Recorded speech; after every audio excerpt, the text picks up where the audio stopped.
Self-Help with Illustrations of Conduct and Perseverance by Samuel Smiles. Section 14. Workers in Art, Part 1. If what's shown afar so grand turn to nothing in thy hand, on again. The virtue lies in struggle, not the prize. R. M. Milnes. Et celle et tu vivras. Joubert. Excellence in art, as in everything else, can only be achieved by dint of painstaking labor. There is nothing less accidental than the painting of a fine picture or the chiseling of a noble statue. Every skilled touch of the artist's brush or chisel, though guided by genius, is the product of unremitting study. Sir Joshua Reynolds was such a believer in the force of industry that he held that artistic excellence, however expressed by genius, taste, or the gift of heaven, may be acquired. Writing to Barry, he said, "Whoever is resolved to excel in painting, or indeed any other art, must bring all his mind to bear upon that one object, from the moment that he rises till he goes to bed." And on another occasion, he said, "Those who are resolved to excel must go to their work, willing or unwilling, morning, noon, and night. They will find it no play, but very hard labor." But although diligent application is no doubt absolutely necessary for the achievement of the highest distinction in art, it is equally true that without the inborn genius, no amount of mere industry, however well applied, will make an artist. The gift comes by nature, but is perfected by self-culture, which is of more avail than all the imparted education of the schools. Some of the greatest artists have had to force their way upward in the face of poverty and manifold obstructions. Illustrious instances will at once flash upon the reader's mind. Claude Lorraine, the pastry cook, Tintoretto, the dyer, the two Caravaggios, the one a color grinder, the other a mortar carrier at the Vatican, Salvatore Rosa, the associate of bandits, Giotto, the peasant boy, Zingaro, the gypsy, Cavedone, turned out of doors to beg by his father, Canova, the stonecutter. These and many other well-known artists succeeded in achieving distinction by severe study and labor under circumstances the most adverse. Nor have the most distinguished artists of our own country been born in a position of life more than ordinarily favorable to the culture of artistic genius. Gainsborough and Bacon were the sons of cloth workers. Barry was an Irish sailor boy, and Maclise a banker's apprentice at Cork. Opie and Romney, like Inigo Jones, were carpenters. West was the son of a small Quaker farmer in Pennsylvania. Northcote was a watchmaker. Jackson a tailor, and Etty a printer. Reynolds, Wilson, and Wilkie were the sons of clergymen. Lawrence was the son of a publican, and Turner of a barber. Several of our painters, it is true, originally had some connection with art, though in a very humble way, such as Flaxman, whose father sold plaster casts, Bird, who ornamented tea trays, Martin, who was a coach painter, Wright and Gilpin, who were ship painters, Chantry, who was a carver and gilder, and David Cox, Stanfield, and Roberts, who were scene painters. It was not by luck or accident that these men achieved distinction, but by sheer industry and hard work. Though some achieved wealth, yet this was rarely, if ever, the ruling motive. Indeed, no mere love of money could sustain the efforts of the artist in his early career of self-denial and application. The pleasure of the pursuit has always been its best reward, the wealth which followed but an accident.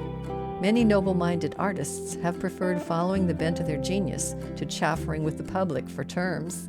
Spagnoletto verified in his life the beautiful fiction of Xenophon, and after he had acquired the means of luxury, preferred withdrawing himself from their influence and voluntarily returned to poverty and labor. When Michelangelo was asked his opinion respecting a work which a painter had taken great pains to exhibit for profit, he said, "I think that he will be a poor fellow so long as he shows such an extreme eagerness to become rich." Like Sir Joshua Reynolds, Michelangelo was a great believer in the force of labor, and he held that there was nothing which the imagination conceived that could not be embodied in marble, if the hand were made vigorously to obey the mind. He was himself one of the most indefatigable of workers, and he attributed his power of studying for a greater number of hours than most of his contemporaries to his spare habits of living. A little bread and wine was all he required for the chief part of the day when employed at his work, and very frequently he rose in the middle of the night to resume his labors. On these occasions, it was his practice to fix the candle, by light of which he chiseled, on the summit of a pasteboard cap which he wore. Sometimes he was too wearied to undress, and he slept in his clothes, ready to spring to work so soon as refreshed by sleep. He had a favorite device of an old man in a go-kart with an hourglass upon it bearing the inscription, Ancora imparo, still I am learning. Titian also was an indefatigable worker. His celebrated Pietro Martyr was 8 years in hand, and his Last Supper 7. In his letter to Charles V, he said, I send your Majesty the Last Supper, after working at it almost daily for 7 years. Dopo 7 anni, lavorandovi quasi continuamente. Few think of the patient labor and long training involved in the greatest works of the artist. They seem easily and quickly accomplished. Yet with how great difficulty has this ease been acquired? You charge me 50 sequins, said the Venetian nobleman to the sculptor, for a bust that cost you only 10 days' labor. You forget, said the artist, that I have been 30 years learning to make that bust in 10 days. Once, when Domenichino was blamed for his slowness in finishing a picture which was bespoken, he made answer, I am continually painting it within myself. It was eminently characteristic of the industry of the late Sir Augustus Calcott that he made not fewer than 40 separate sketches in the composition of his famous picture of Rochester. This constant repetition is one of the main conditions of success in art, as in life itself. No matter how generous nature has been in bestowing the gift of genius, the pursuit of art is nevertheless a long and continuous labor. Many artists have been precocious, but without diligence their precocity would have come to nothing. The anecdote related of West is well known. When only 7 years old, struck with the beauty of the sleeping infant of his eldest sister while watching by its cradle, he ran to seek some paper and forthwith drew its portrait in red and black ink. The little incident revealed the artist in him, and it was found impossible to draw him from his bent. West might have been a great painter had he not been injured by too early success. His fame, though great, was not purchased by study, trials, and difficulties, and it has not been enduring. Richard Wilson, when a mere child, indulged himself with tracing figures of men and animals on the walls of his father's house with a burnt stick. He first directed his attention to portrait painting, but when in Italy, calling one day at the house of Zuccarelli, and growing weary with waiting, he began painting the scene on which his friend's chamber window looked. When Zuccarelli arrived, he was so charmed with the picture that he asked if Wilson had not studied landscape, to which he replied that he had not. Then I advise you, said the other, to try, for you are sure of great success. Wilson adopted the advice, studied and worked hard, and became our first great English landscape painter. Sir Joshua Reynolds, when a boy, forgot his lessons and took pleasure only in drawing, for which his father was accustomed to rebuke him. The boy was destined for the profession of physic, but his strong instinct for art could not be repressed, and he became a painter. Gainsborough went sketching when a schoolboy in the woods of Sudbury, and at 12 he was a confirmed artist. He was a keen observer and a hard worker, no picturesque feature of any scene he had once looked upon escaping his diligent pencil. William Blake, a hosier's son, employed himself in drawing designs on the backs of his father's shop bills and making sketches on the counter. Edward Byrd, when a child only 3 or 4 years old, would mount a chair and draw figures on the walls, which he called French and English soldiers. A box of colors was purchased for him, and his father, desirous of turning his love of art to account, put him apprentice to a maker of tea trays. Out of this trade, he gradually raised himself, by study and labor, to the rank of a royal academician. Hogarth, though a very dull boy at his lessons, took pleasure in making drawings of the letters of the alphabet, and his school exercises were more remarkable for the ornaments with which he embellished them than for the matter of the exercises themselves. In the latter respect, he was beaten by all the blockheads of the school, but in his adornments he stood alone. His father put him apprentice to a silversmith, where he learnt to draw, and also to engrave spoons and forks with crests and ciphers. From silver chasing, he went on to teach himself engraving on copper, principally griffins and monsters of heraldry, in the course of which practice he became ambitious to delineate the varieties of human character. The singular excellence which he reached in this art was mainly the result of careful observation and study. He had the gift, which he sedulously cultivated, of committing to memory the precise features of any remarkable face, and afterwards reproducing them on paper. But if any singularly fantastic form or outre face came in his way, he would make a sketch of it on the spot upon his thumbnail and carry it home to expand at his leisure. Everything fantastical and original had a powerful attraction for him, and he wandered into many out-of-the-way places for the purpose of meeting with character. By this careful storing of his mind, he was afterwards enabled to crowd an immense amount of thought and treasured observation into his works. Hence it is that Hogarth's pictures are so truthful a memorial of the character, the manners, and even the very thoughts of the times in which he lived. True painting, he himself observed, can only be learnt in one school, and that is kept by nature. But he was not a highly cultivated man, except in his own walk. His school education had been of the slenderest kind, scarcely even perfecting him in the art of spelling. His self-culture did the rest. For a long time he was in very straitened circumstances, but nevertheless worked on with a cheerful heart. Poor though he was, he contrived to live within his small means, and he boasted, with becoming pride, that he was a punctual paymaster. When he had conquered all his difficulties and become a famous and thriving man, he loved to dwell upon his early labors and privations, and to fight over again the battle which ended so honorably to him as a man, and so gloriously as an artist.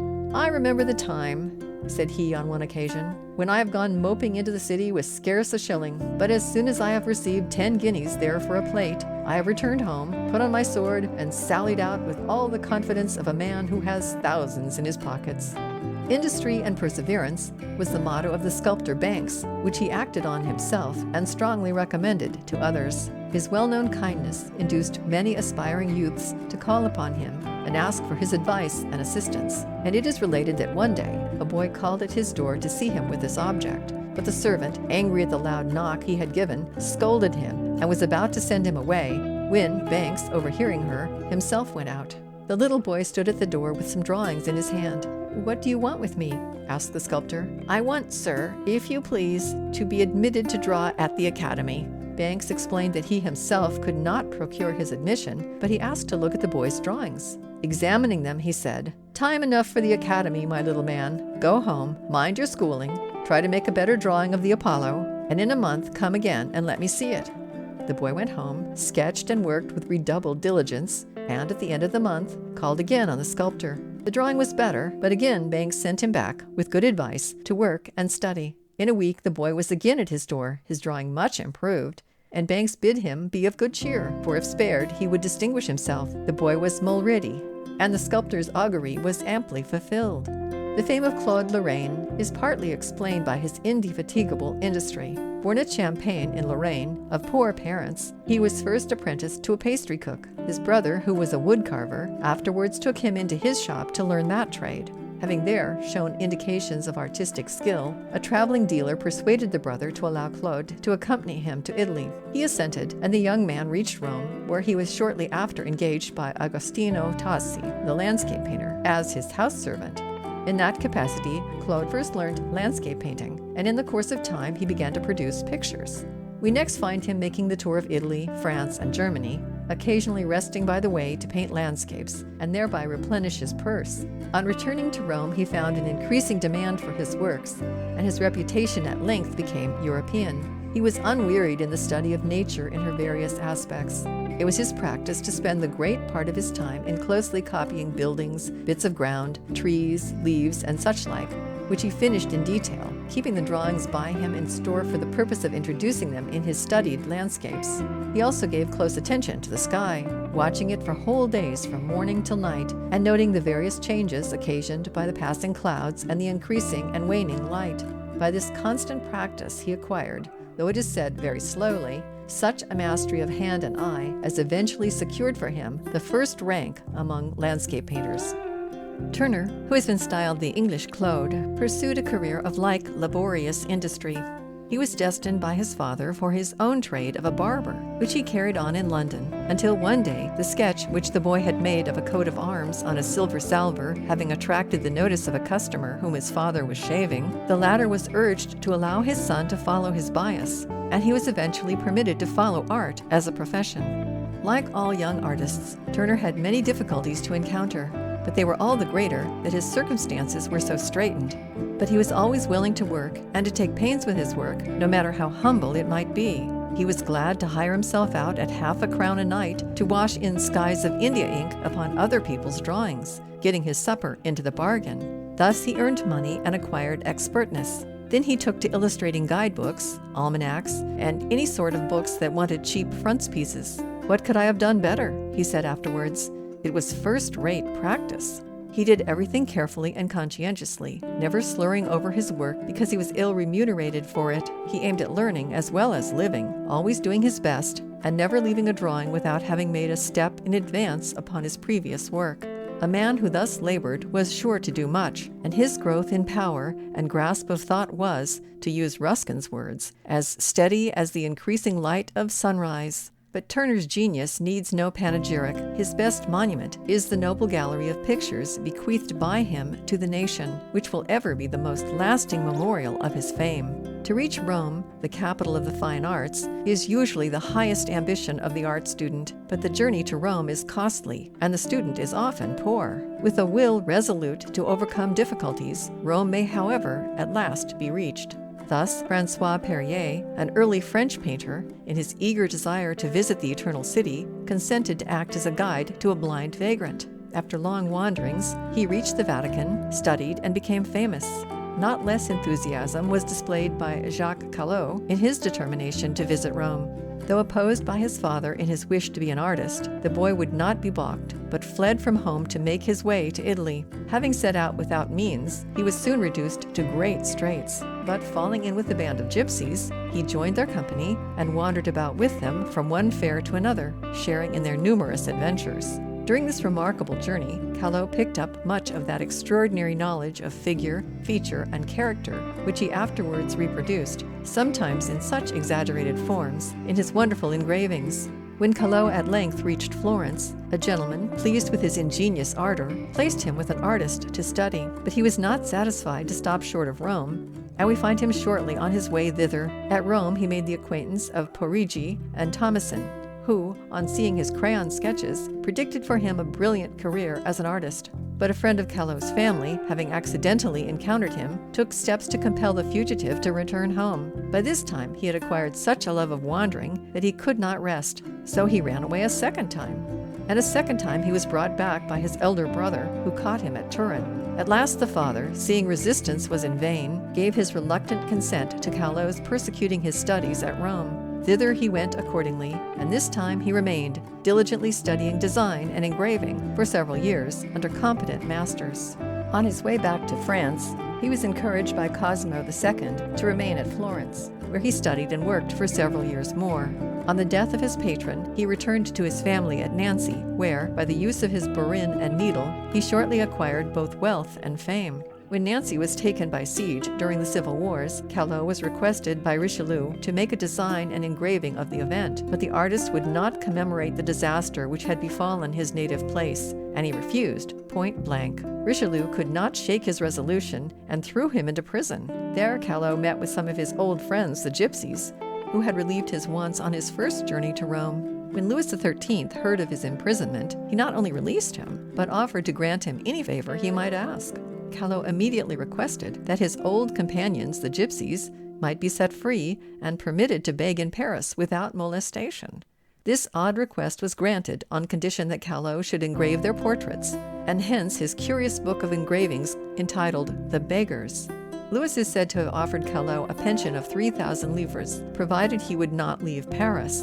But the artist was now too much of a bohemian and prized his liberty too highly to permit him to accept it. And he returned to Nancy, where he worked until his death. His industry may be inferred from the number of his engravings and etchings, of which he left not fewer than 1,600. He was especially fond of grotesque subjects, which he treated with great skill, his free etchings, touched with the graver, being executed with special delicacy and wonderful minuteness. Still more romantic and adventurous was the career of Benvenuto Cellini, the marvelous gold worker, painter, sculptor, engraver, engineer, and author. His life, as told by himself, is one of the most extraordinary autobiographies ever written. Giovanni Cellini, his father, was one of the court musicians to Lorenzo de' Medici at Florence, and his highest ambition concerning his son Benvenuto was that he should become an expert player on the flute. But Giovanni, having lost his appointment, found it necessary to send his son to learn some trade, and he was apprenticed to a goldsmith. The boy had already displayed a love of drawing and of art, and, applying himself to his business, he soon became a dexterous workman. Having got mixed up in a quarrel with some of the townspeople, he was banished for 6 months, during which period he worked with a goldsmith at Siena, gaining further experience in jewelry and goldworking. His father still insisting on his becoming a flute player, Benvenuto continued to practice on the instrument, though he detested it. His chief pleasure was in art, which he pursued with enthusiasm. Returning to Florence, he carefully studied the designs of Leonardo da Vinci and Michelangelo, and still further to improve himself in goldworking, he went on foot to Rome, where he met with a variety of adventures. He returned to Florence with the reputation of being a most expert worker in the precious metals, and his skill was soon in great request. But, being of an irascible temper, he was constantly getting into scrapes, and was frequently under the necessity of flying for his life. Thus he fled from Florence in the disguise of a friar, again taking refuge in Siena, and afterwards at Rome. During his second residence in Rome, Cellini met with extensive patronage, and he was taken into the Pope's service in the double capacity of goldsmith and musician. He was constantly studying and improving himself by acquaintance with the works of the best masters. He mounted jewels, finished enamels, engraved seals, and designed and executed works in gold, silver, and bronze with such a style as to excel all other artists. Whenever he heard of a goldsmith who was famous in any particular branch, he immediately determined to surpass him. Thus it was that he rivaled the metals of one, the enamels of another, and the jewelry of a third. In fact, there was not a branch of his business that he did not feel impelled to excel in. Working in this spirit, it is not so wonderful that Cellini should have been able to accomplish so much. He was a man of indefatigable activity and was constantly on the move. At one time we find him at Florence, at another at Rome, then he is at Mantua, at Rome, at Naples, and back to Florence again, then at Venice and in Paris, making all his long journeys on horseback. He could not carry much baggage with him, so wherever he went, he usually began by making his own tools. He not only designed his works, but executed them himself, hammered and carved and cast and shaped them with his own hands. Indeed, his works have the impress of genius so clearly stamped upon them that they could never have been designed by one person and executed by another. The humblest article, a buckle for a lady's girdle, a seal, a locket, a brooch, a ring, or a button, became in his hands a beautiful work of art. End of section 14. Chapter 6, Part 1. Recording by Olivia.